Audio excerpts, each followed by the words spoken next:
संगम नगरी प्रयागराज से ABP live पर आप देख रहे हैं धर्म प्रभा। आपके साथ मैं हूं प्रतिमा मिश्रा और इस वक्त मेरे साथ मौजूद है कथावाचक अनिरुद्धाचार्य जी।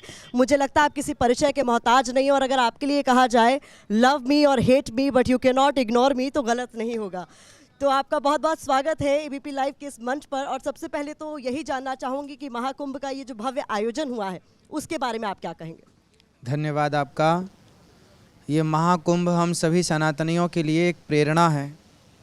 हम इस महाकुंभ से ये सीखते हैं कि किस तरह हमारा सनातन संगठित रहे। संगठन की पहली बात है जहाँ सुमति तहाँ संपत्ति नाना, और दूसरा संघर्ष का प्रतीक है महाकुंभ। जब अमृत की कुछ बूंदें गिरी तो अमृत सबसे आखिरी में निकला, उसके पहले निकला था विष समुद्र मंथन में। तो तात्पर्य यह है कि जब हमारे जीवन में अमृत आएगा, सफलताएं आएंगी, तो उसके पहले चुनौतियों का जहर भी होगा। तो हम चुनौतियों के जहर से घबराएं ना, क्योंकि अमृत का उत्सव सदा मनाया जाता है और जहर तो भूल जाता है। इसलिए जीवन में कोई परेशानियां, कोई कष्ट आए तो परेशान होने की ज़रूरत नहीं। कुंभ को याद करना चाहिए कि अमृत तो आएगा ही आएगा। इसलिए आप अहर्निश प्रयासरत रहिए, कार्य करते रहिए। पहले विष आएगा, पहले असफलताएं आएंगी, पहले चुनौतियां आएंगी, फिर जा कर के अमृत मिलेगा। तो यह वही संगम है जहाँ प्रत्येक प्राणी अपने जीवन में उतार चढ़ाव से गुजरता हुआ ईश्वर की ओर बढ़ता है और समाज के सारे कार्य करता है, सारी जिम्मेदारियां पूरी करता है। तो उसी का एक उदाहरण महाकुंभ है। सनातन हर समस्या का समाधान है। हमारा धर्म सबको जोड़ने की बात करता है, तोड़ने की नहीं। सबको अपने में समाहित करता है। ऐसे में जब महाकुंभ को लेकर इस तरीके का आह्वान किया गया कि यहाँ पर मुसलमानों की एंट्री प्रतिबंधित होनी चाहिए, उस पर आपकी क्या राय? सही है। इसका तो सीधा साधा सबको जवाब पता है कि जब मक्का मदीना में हिंदुओं की एंट्री नहीं है, तो देखिए प्रयाग ना हिंदुओं का महापर्व है। गंगा को हम माता मानते हैं। यदि हम गंगा को माता मानते हैं तो हम गंगा जी में आएँ और प्रयाग में अपना कल्याण करें। वो गंगा को माता मानते नहीं हैं, तो फिर हमारा उनसे क्या संबंध है? यहाँ तो वो आए ना जो गंगा को माता मानते हैं और गंगा का आदर करते हैं। जो गंगा का आदर नहीं करते उनका यहाँ क्या काम है? तो हमारे यहाँ साधु संतों का आदर है।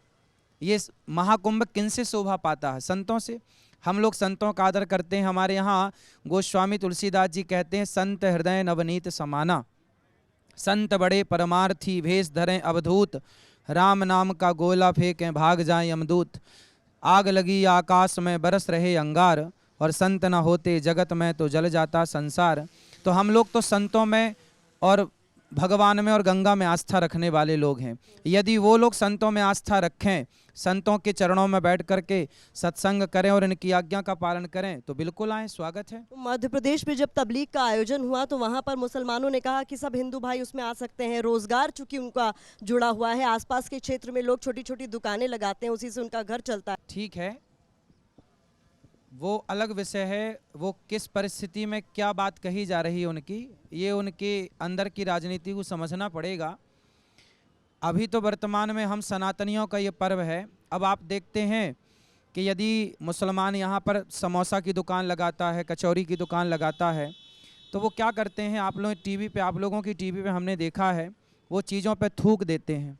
क्या ये हर मुसलमान करता है अनिरुद्धाचार्य जी, आप ये कह रहे हैं? हर मुसलमान करता है इसकी तो मैं गारंटी नहीं लेता, पर करते मुसलमान ही हैं। ये बहुत बड़ी बात आप कह रहे हैं। नहीं तो आपने वीडियो दिखाई है, आपने बहुत सारे न्यूज़ चैनलों पे हमने ये देखी है कि थूक देते हैं खाने। अब ये साधु संत हम यहाँ श्रद्धा से प्रयागराज आए और बताइए कोई हमें थूक वाला भोजन कराए, तो कितना अपमानजनक है ये।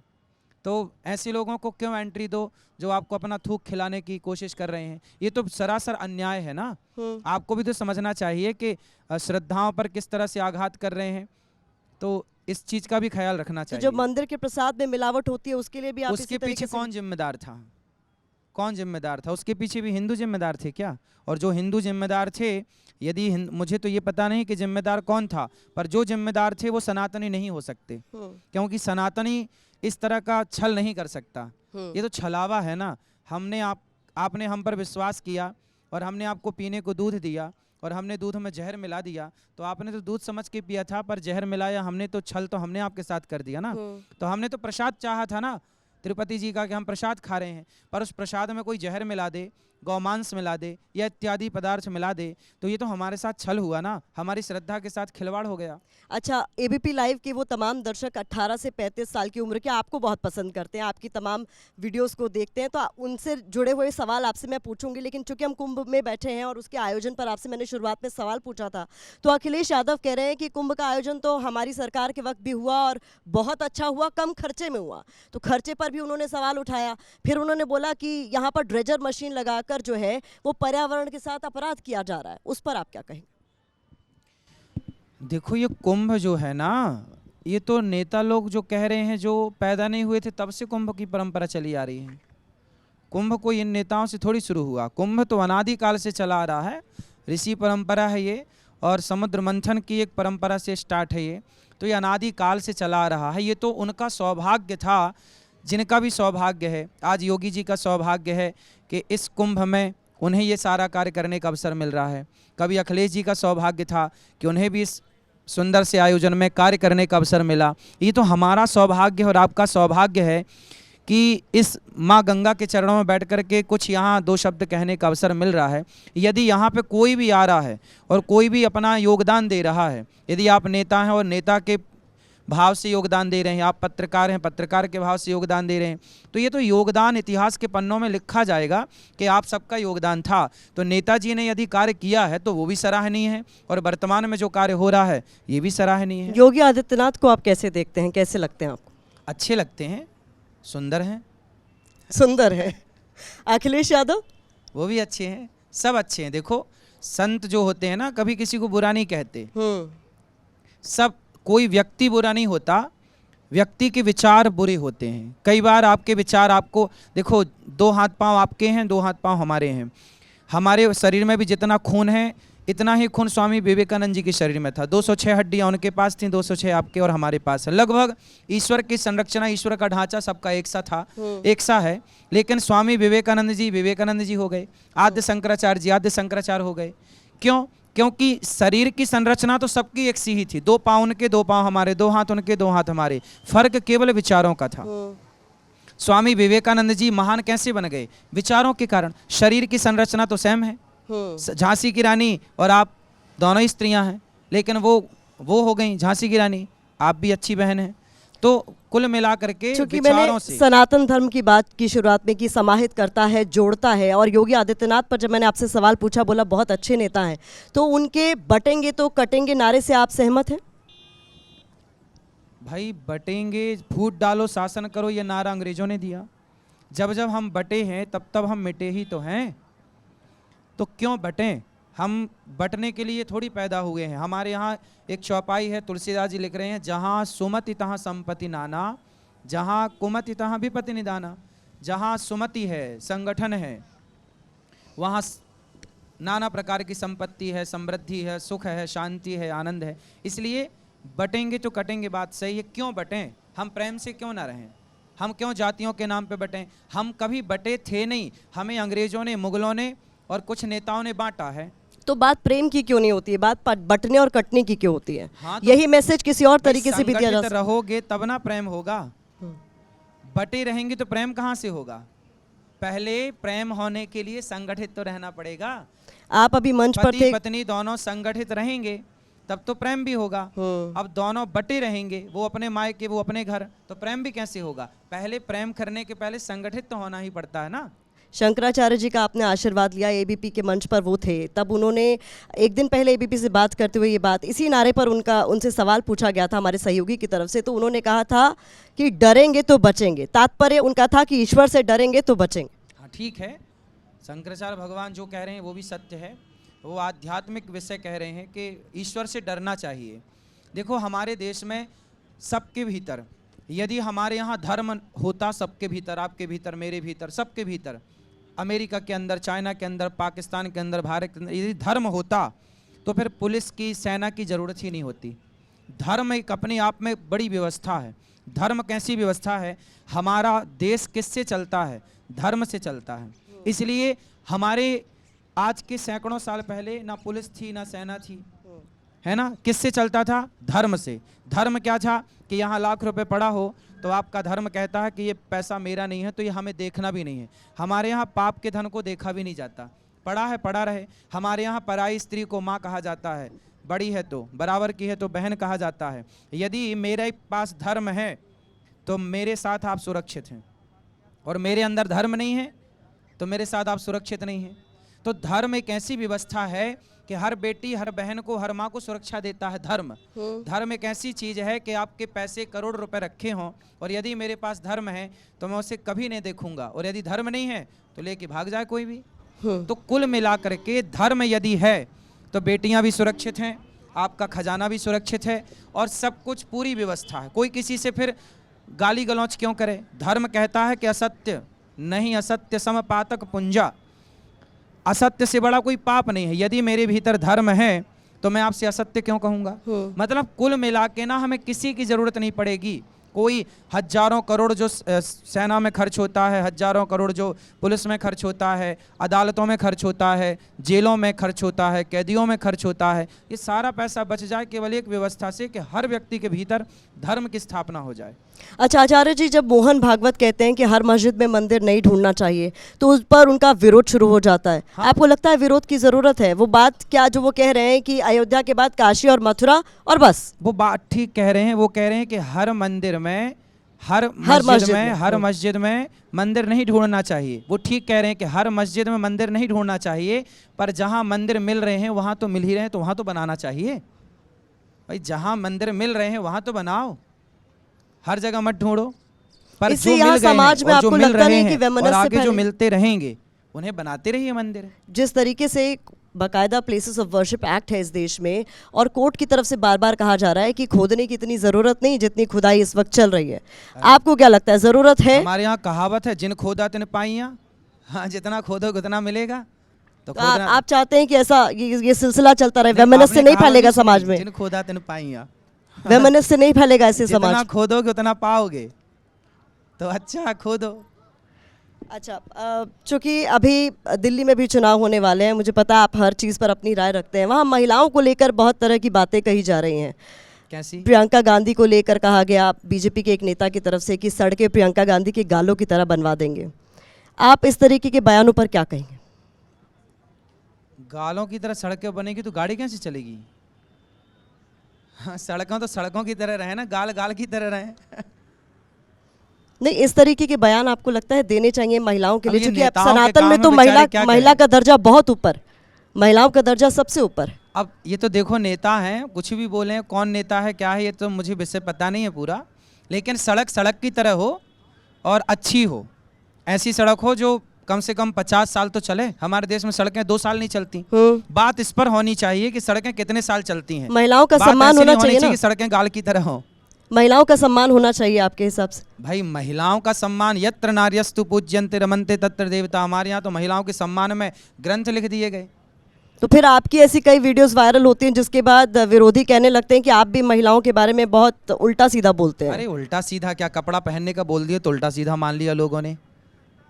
हमने तो कपड़ा पहनने का बोला है कि कपड़ा पहन के रहो भाई, तो निर्वस्त्र कपड़ा निर्वस्त्र होके कौन घूम रहा है अनिरुद्धाचार्य जी? क्यों? कौन बहुत निर्वस्त्र सारी होके? मूवियाँ देख लीजिए आप, बॉलीवुड और पानी में महिलाओं ने कैसे कपड़े पहने। तो ये बताओ। कमेंट आपका बॉलीवुड के लिए था? मतलब ये स्पेसिफाई कीजिए कि आपने बॉलीवुड के लिए कहा था। हाँ भाई, बॉलीवुड हो या कोई भी हो, जो बहन बेटी, आपकी बहन हो, आपकी बेटी हो, तो एक भाई के नाते आप भी यदि कुछ गलत करेंगी तो मेरा धर्म है मैं आपको रोकूं कि बहन ये गलत है, आपके भाई होने के नाते।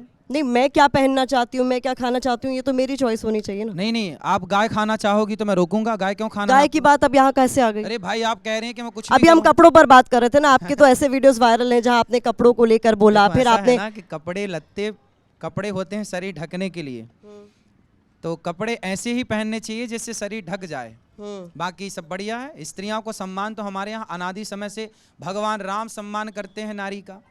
आपने ये भी कहा है, आपका एक वीडियो वायरल है कि लड़कियां पढ़ने निकलती हैं उसके बाद फिल्म देखने चली जाती हैं। तो क्या नहीं जाती फिल्म देखने? क्या सभी लड़कियां पढ़ने के नाम पर फिल्म देखने चली जाती नहीं, हैं? पढ़ाई अच्छा है, अच्छी है पढ़ाई।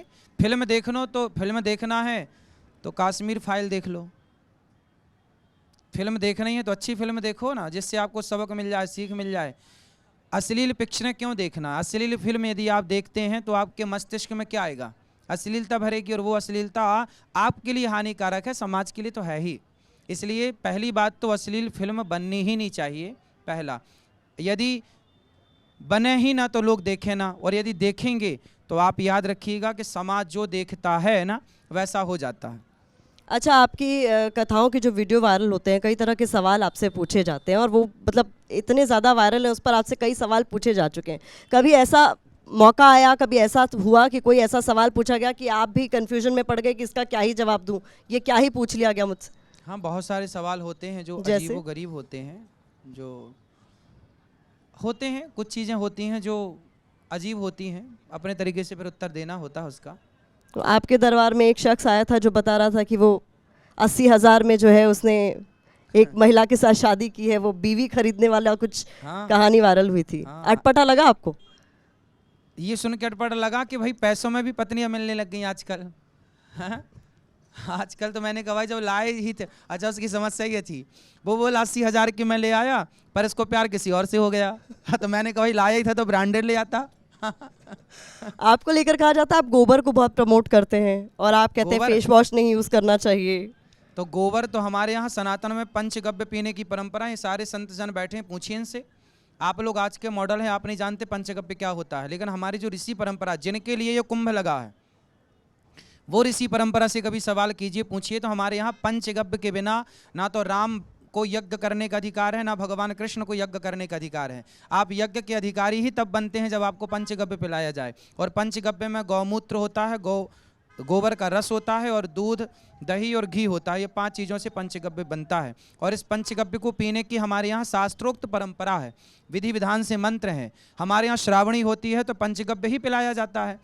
कोई भी आप ये किसी संत से पूछ लीजिए, संत सब जानते हैं इस विषय को।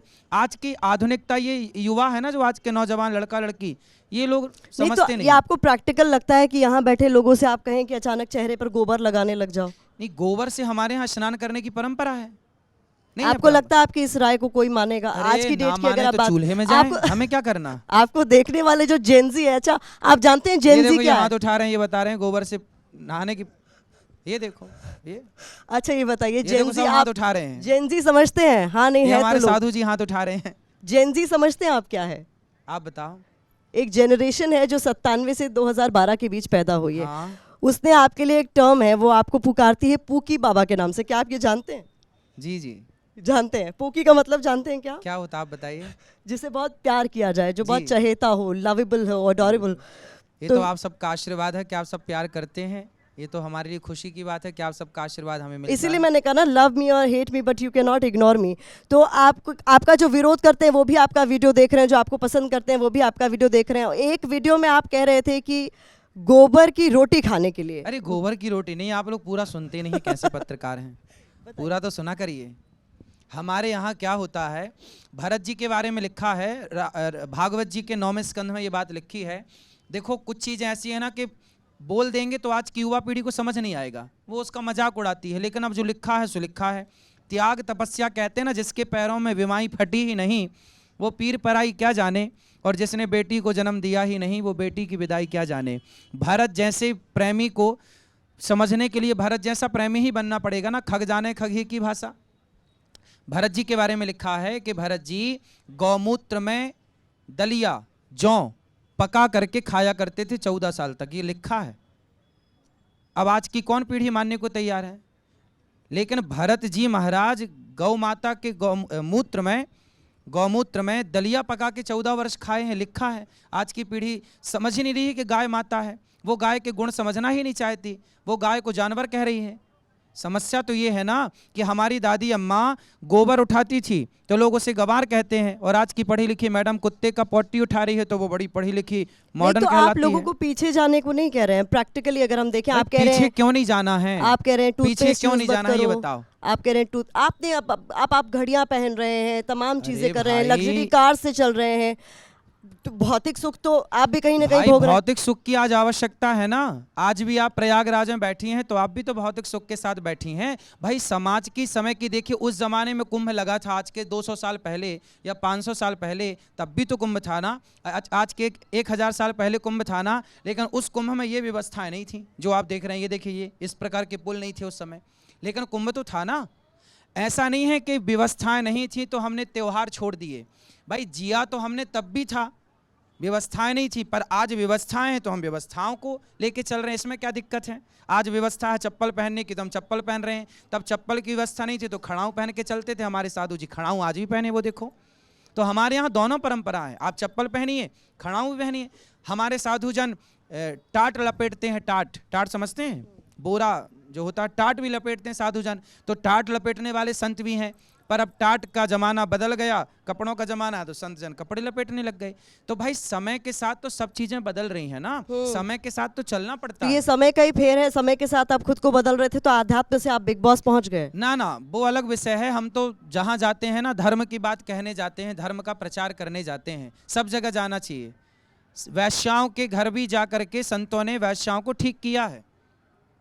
संत का मतलब ये नहीं कि केवल कुंभ नहाए और कुंभ आए, नहीं। संतों का धर्म है वैश्या के घर भी जाए और वैश्या को भी उस गंदगी से निकालकर धर्म का पाठ पढ़ा के। हमारे यहाँ कितने संतों की कथाएं आती हैं कि उन्होंने वैश्याओं को सही मार्ग पर लगा दिया। हमारे यहाँ भागवत जी में एक चर्चा है, पिंगला।